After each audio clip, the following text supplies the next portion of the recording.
हाँ, राम राम, नमस्कार। आज जीके रविंद्र चौहान चैनल के ऊपर मैं फिर से रविंद्र चौहान राजस्थान का ये नया टॉपिक लेकर के हिंदी का आपके सामने मौजूद हूं। शब्द, टॉपिक का नाम है शब्द। यानी अपने टॉपिक चल रहा था उत्पत्ति के आधार पर शब्द भेद। तो उत्पत्ति के आधार पर शब्द भेद के चार, एक नंबर तत्सम, दूसरा तद्भव, तीसरा देशज और चौथा विदेशी। ये चार प्रकार के शब्द होते हैं। उत्पत्ति या स्रोत के आधार पर शब्द मुख्यतः चार प्रकार के, तत्सम, तद्भव, देशज और विदेशी। एक पांचवा भेद माना जाता है संकर। पांचवा भेद माना जाता है संकर। तो देखो, तत्सम वे शब्द जो संस्कृत भाषा से हिंदी में आए और यूं के यूं प्रचलित है, तत्सम कहलाते हैं। तद्भव, तत्सम शब्दों में थोड़ा परिवर्तन होकर के विकृत हुए, वो तद्भव कहलाते हैं। देशज, देशज शब्द वो होते हैं जो किसी क्षेत्र विशेष के अंदर प्रचलित होते हैं, यानी इनका दायरा ज्यादा बड़ा नहीं होता और भाषा में आ जाते हैं। और ऐसे शब्द जिनके स्रोत का कोई पता ही नहीं हो, वो भी देशज शब्द कहलाते हैं। ये पीछे की क्लासों में मैं पढ़ा चुका हूं, इसलिए लिख नहीं रहा। विदेशी शब्द वो होते हैं जो विदेशी भाषाओं से हिंदी भाषा में आ गए और हिंदी भाषा में वो स्वीकार कर लिए गए, यानी वर्तमान के अंदर प्रचलित हैं, वो विदेशी शब्द कहलाते हैं। अरबी भाषा के शब्द पढ़ा चुका हूं मैं, फारसी भाषा के शब्द पढ़ा चुका हूं विदेशी भाषाओं के शब्दों में। अब है विदेशी शब्दों में पुर्तगाली के शब्द, यानी पुर्तगाली भाषा के शब्द। प्रश्न इसी तरह से पूछते हैं, ये थोड़ा सा जटिल, यहां पर थोड़ा सा टॉपिक जटिल बन गया है। तत्सम, तद्भव, उनकी तो शॉर्ट ट्रिक बता दी थी मैंने, परीक्षा में कोई प्रश्न गलत नहीं होगा उसके आधार पर यदि कोई प्रश्न किया जाएगा तो। पुर्तगाली गिने चुने शब्द हैं, दो चार बार अभ्यास करने से कंप्लीट हो जाएंगे। फिर लास्ट के अंदर मैं इनकी ट्रिक बता दूंगा, इनको पहचान करने की, उससे परीक्षा में निश्चित तौर पर आपका प्रश्न सही होगा, गलत नहीं होगा। तो पुर्तगाली शब्द यानी पुर्तगाली भाषा के शब्द कौन कौन से हैं, देखो एक बार सामान्य तरीके से। अचार, आलपिन, आलू, अनानास, इस्पात, कनस्तर, कार्बन, ये पुर्तगाली भाषा के शब्द हैं। पुर्तगाली भाषा के अन्य शब्द कमीज, कमरा, गमला, गोभी, चाबी, नीलाम, पिप्पा, साबुन, लबादा, पपीता, बाल्टी, ये पुर्तगाली भाषा के शब्द हैं। तो पुर्तगाली भाषा के शब्द एक बार फिर से देखते हैं। अचार, आलपिन, आलू, अनानास, इस्पात, कनस्तर, कार्बन, कमीज, कमरा, गमला, गोभी, चाबी, नीलाम, पिप्पा, साबुन, लबादा, पपीता, बाल्टी, ये पुर्तगाली भाषा के शब्द, यानी पुर्तगाली भारत के अंदर आए और पुर्तगाली भाषा के शब्द यहां पर रह गए, जो वर्तमान में हिंदी भाषा में प्रचलित है, वो पुर्तगाली के शब्द। अब अरबी भाषा के हो गए, फारसी के हो गए, पुर्तगाली के हो गए। अगला देखते हैं फ्रेंच भाषा के शब्द। फ्रांसीसी भी भारत के अंदर आए थे। फ्रेंच भाषा के शब्द प्रमुख प्रमुख काजू, कारतूस, कुप्पन, मिन्नू, सूप। फ्रेंच भाषा के शब्द फिर से देखते हैं। काजू, कारतूस, कुप्पन, मिन्नू, सूप। फ्रेंच भाषा के शब्द काजू, कारतूस, कुप्पन, मिन्नू, सूप। अब देखो इसके बाद में तुर्की भाषा के शब्द जो हिंदी में प्रचलित है। तुर्की भाषा के शब्द आका, उर्दू। उर्दू एक भाषा भी है, लेकिन उर्दू जो शब्द है, उर्दू शब्द ये तुर्की भाषा का शब्द है।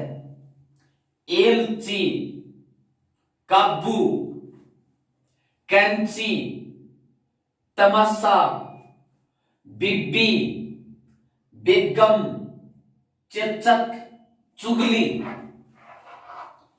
चोगा, बहादुर, ये सभी तुर्की भाषा के शब्द हैं।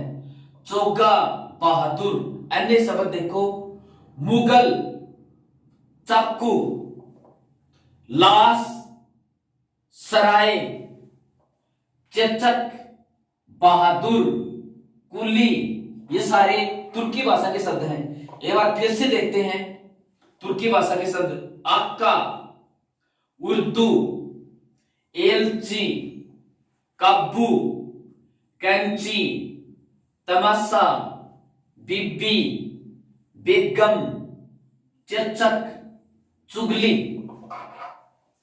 चोगा, तुर्की भाषा के शब्दों में चोगा, बहादुर, मुगल, चाकू, लाश, सराय, चेचक, बहादुर और कुली, ये सभी किस भाषा के शब्द हैं? तुर्की भाषा के शब्द हैं। फिर देखो चीनी भाषा। चीनी भाषा का भी हिंदुस्तानी के ऊपर प्रभाव है। चीनी भाषा का शब्द है तो चाय। चाय एक पेय पदार्थ है, लेकिन चाय शब्द किस भाषा का शब्द है? चीनी भाषा का शब्द है। फिर लिच्ची, ये भी किस भाषा का शब्द है? चीनी भाषा का शब्द है। फिर तूफान, ये भी चीनी भाषा का शब्द है। तो चाय, लिच्ची, तूफान किस भाषा के शब्द है? चीनी के। तो चीनी भाषा के महत्वपूर्ण शब्द चाय, लिच्ची, तूफान। चाय, लिच्ची, तूफान, ये किस भाषा के? चीनी भाषा के। अब देखो इसके बाद में डच भाषा के। डच भी भारत के अंदर आए थे, वो कुछ अपने शब्द छोड़ गए। अब वो कंपटीशन में पूछे जाते हैं, आप याद करने अपनी मजबूरी।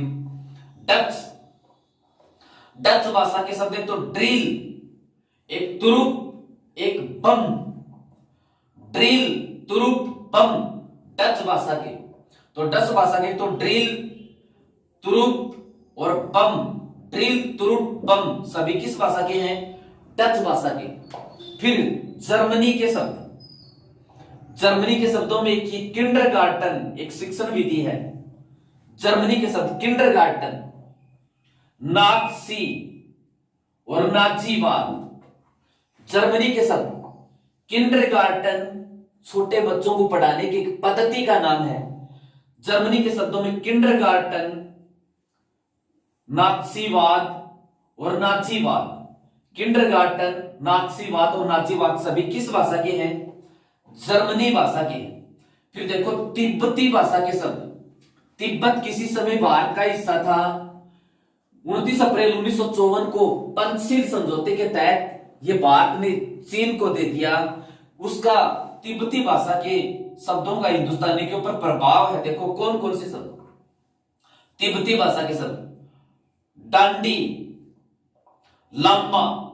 लामा तिब्बत के अंदर एक धर्म गुरुओं की उपाधि है। धर्म गुरुओं के अंत में लामा लगता है, जैसे दलाई लामा। तो तिब्बती भाषा के शब्द डांडी, लामा। डांडी और लामा। डांडी और लामा किस भाषा के शब्द हैं? तिब्बती के। फिर रूसी, रूस की भाषा के शब्द भी कौन कौन से देखो। बुजुर्ग, जार, सोवियत संघ, स्पुतनिक और लुन्ना। रूसी भाषा के महत्वपूर्ण शब्द कंपटीशन की दृष्टि से बुजुर्ग, जार, सोवियत संघ, स्पुतनिक, लुन्ना। बुजुर्ग, जार, सोवियत संघ, स्पुतनिक, लुन्ना। अब यूनानी भाषा के शब्द देखो। यूनानी भाषा के कौन कौन से शब्द हिंदी में प्रचलित हैं? उनमें कंपटीशन की दृष्टि से महत्वपूर्ण academy, academy, atom, Atlas, telephone.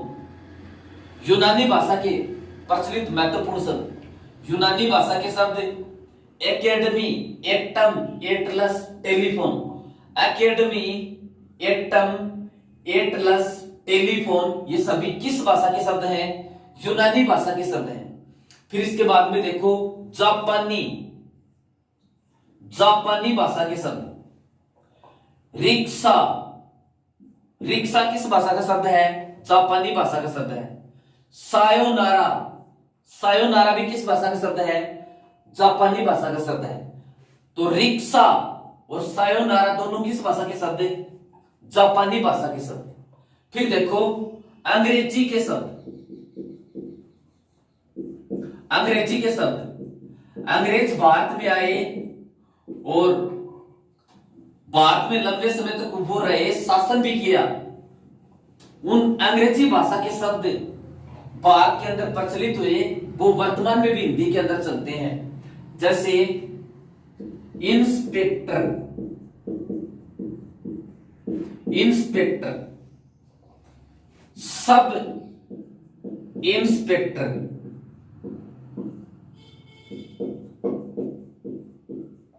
Inspector. यानी जिस प्रकार से हिंदी में उपसर्ग प्रत्यय हैं, उसी प्रकार से अंग्रेजी भाषा और अन्य भाषा में भी उनसे पहले पाछे बाद में लगने वाले उपसर्ग प्रत्यय हैं, जिनके नाम अंग्रेजी में पहले लगते हैं उसका प्रीफिक्स हो गया, बाद में लगते हैं उनका सफिक्स हो गया।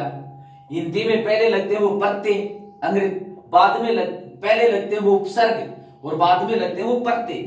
तो इसी प्रकार से इनके उपसर्ग प्रत्यय भी हैं दूसरी भाषाओं के। पुलिस, जिसको हिंदी में जनरक्षक कहते हैं। बैंक, जिसको हिंदी में अधिकोष कहते हैं, बैंक को, ठीक है। ग्लास, प्रेसिडेंट, इस प्रकार के ये अंग्रेजी के बहुत सारे शब्द हैं। ऑफिसर, अंग्रेजी के शब्द हिंदी में बहुत प्रचलित हैं। तो हिंदी भाषा के अंदर जो दूसरी भाषाओं के शब्द प्रचलित हैं वो क्या कहलाते हैं? विदेशी शब्द कहलाते हैं। अब उत्पत्ति के आधार पर शब्दों के मुख्य प्रकार तो चार थे: तत्सम, तद्भव, देशज और विदेशी। अब एक पांचवा प्रकार ये संकर शब्द। संकर शब्द, देखो संकर शब्द किसे कहते हैं? जब कोई शब्द दो भाषाओं से बना हो, जब कोई शब्द दो भाषाओं से बना हो, यानी कोई शब्द है, जब कोई शब्द दो भाषाओं से बना हो तो एक भाषा का शब्द प्लस दूसरी भाषा का शब्द, दो भाषाओं के शब्द हो गए ये, तो दो भाषाओं से बनकर के ये दो भाषाओं का संकर यानी मिश्रित शब्द भी इनको कहते हैं, संकर शब्द। जैसे यहां पर देखो चमकदार एक शब्द है, यहां पर चमक हिंदी का शब्द, दार फारसी का शब्द। चमक हिंदी का शब्द, दार फारसी का शब्द, और इन दोनों से मिलकर बना चमकदार। तो चमकदार क्या हो गया? दो भाषाओं का मिश्रण। तो दो भाषाओं के मिश्रित शब्द क्या कहलाते हैं? संकर शब्द कहलाते हैं। इसी प्रकार से यहां पर ये देखो रेलगाड़ी, रेल अंग्रेजी का शब्द, गाड़ी हिंदी का शब्द, तो अंग्रेजी और हिंदी दोनों का मिश्रित शब्द, इसलिए इसको संकर शब्द या मिश्रित शब्द कहते हैं। फिर देखो यहां पर अग्नि बोट, अग्नि संस्कृत का शब्द, बोट अंग्रेजी का शब्द, तो ये संस्कृत और अंग्रेजी का मिश्रण या संकर शब्द हो गया। फिर देखो टिकट घर, टिकट घर, यहां पर टिकट अंग्रेजी का शब्द, घर हिंदी का शब्द, तो टिकट घर अंग्रेजी और हिंदी का संकर या मिश्रित शब्द हो गया। फिर देखो लाठी चार्ज, यहां पर लाठी हिंदी का शब्द, चार्ज अंग्रेजी का शब्द, तो हिंदी और अंग्रेजी दो अलग अलग भाषाओं के संकर हो गए। ये दोनों भाषाओं अलग भाषाओं से मिलने के कारण से लाठी चार्ज संकर शब्द है। फिर नेक चलन, नेक चलन, यहां पर नेक फारसी भाषा का शब्द, चलन हिंदी का शब्द, तो ये नेक चलन क्या हो गया? संकर शब्द। रोज नामचा, रोज अरबी का शब्द, नामचा फारसी का शब्द, तो ये रोज नामचा क्या हो गया? संकर शब्द। आप कमीज या पर, आप अंग्रेजी का शब्द, कमीज अरबी का शब्द, तो अंग्रेजी अलग अरबी अलग, इसलिए दो अलग भाषाओं से मिलकर के जब कोई शब्द बनता है तो वो संकर शब्द कहलाता है। तो आप कमीज भी संकर शब्द है। फिर जांच करता, जांच फारसी का शब्द, करता हिंदी का शब्द, तो जांच करता क्या हो गया? जांच करता ये संकर शब्द हो गया। एक बार फिर से बताता हूं, इन 4 वीडियो में हमने क्या पढ़ा है? उत्पत्ति के आधार पर शब्द भेद, तो उत्पत्ति के आधार पर शब्द भेद 4 मुख्यतः, कुल मिलाकर के 5। 1 नंबर भेद तत्सम, जो मैं पीछे पढ़ा चुका हूं। 2 नंबर तद्भव, तीसरा तत्सम तद्भव, तीसरा देशज, चौथा विदेशी और 5वां संकर। इस प्रकार से उत्पत्ति के आधार पर या स्रोत्र के आधार पर शब्द कुल कितने प्रकार के होते हैं? कुल 5 प्रकार के, मुख्यतः 4 प्रकार के होते हैं। एक बार इनका फिर से परिचय करा दूं। तत्सम, हिंदी भाषा का निर्माण संस्कृत भाषा से हुआ। तत्सम शब्द वो हैं जो संस्कृत से हिंदी में आए और यूं के यूं प्रचलित है, वो तत्सम कहलाते हैं। फिर तत्सम शब्दों में थोड़ा बहुत परिवर्तन होकर के नए शब्द बने, वो तद्भव शब्द कहलाते हैं। देशज शब्द वो होते हैं जो न तत्सम न तद्भव क्षेत्र विशेष की जनता द्वारा गढ़ लिए जाते हैं, ये थोड़े गंवारू शब्द होते हैं देशज शब्द। और इनकी जिन शब्दों की उत्पत्ति का या स्रोत का पता नहीं हो, वो भी देशज शब्द कहलाते हैं। विदेशी शब्द, विदेशी भाषाओं के शब्द जो हिंदी में प्रचलित है वो विदेशी शब्द कहलाते हैं। संकर शब्द, जब कोई शब्द 2 भाषाओं से मिलकर बनता है, एक की भाषा दूसरी और दूसरे की दूसरी, तो जो नया शब्द बनता है वो क्या कहलाता है? संकर शब्द कहलाता है।